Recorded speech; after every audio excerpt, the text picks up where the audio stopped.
ہمیشہ چھوٹی چھوٹی خوشیوں کا استقبال کیا کرو، کیونکہ انہی کے پیچھے محبتوں کا سیلاب ہوتا ہے۔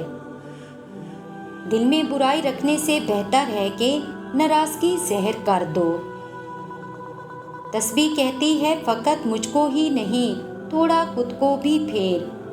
انسان اکثر کہتا ہے کہ میری تو قسمت خراب ہے، لیکن انسان یہ نہیں سوچتا کہ وہ خود کتنا خراب ہے، اس کی نیت کتنی خراب ہے۔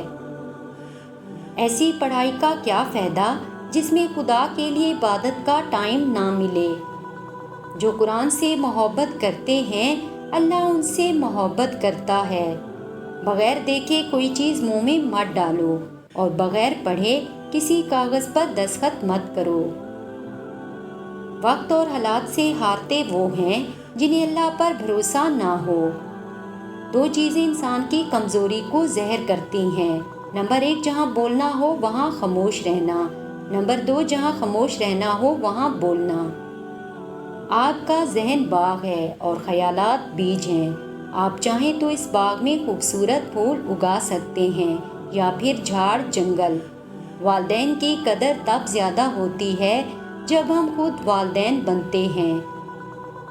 خدا کی راہ میں کوشش کرو اور کبھی پیچھے نہ ہٹو، کیونکہ خدا نے تم سے کوشش مانگی ہے، نتیجہ نہیں۔ سفر کا مزہ لینا ہو تو ساتھ سامان کم رکھیں، اور زندگی کا مزہ لینا ہو تو دل کے ارمان کم رکھیں۔ غلط پاس ورڈ سے تو موبائل کا لاک بھی نہیں کھلتا، تو غلط اعمال سے جنت کا دروازہ کیسے کھلے گا؟ اللہ کے آگے جھکو، اللہ کسی کے آگے جھکنے نہیں دے گا۔ عقل مند وہ ہے جو کم بولے اور زیادہ سنے۔ بہت سے نقصانات انسان کو اس وجہ سے پہنچتے ہیں کہ وہ کسی سے مشورہ نہیں لیتا۔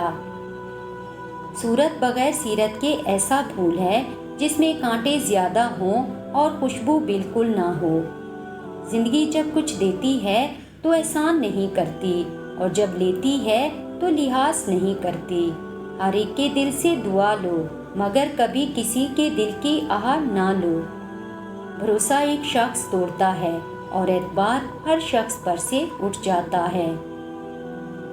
بڑی عجیب ہے نادان دل کی خواہش یارب، عمل کچھ نہیں اور دل طلبگار ہے جنت کا۔ کسی انسان کی دینداری دیکھنی ہو تو اس کی دنیا داری دیکھو۔ تربیت کے بغیر تعلیم جہالت بڑھانے کے سوا کچھ نہیں کرتی۔ 4 چیزوں کو 4 چیزوں سے دھویا کرو: زبان کو ذکر، آنکھوں کو آنسو، گناہوں کو استغفار، اور دل کو خوف خدا سے۔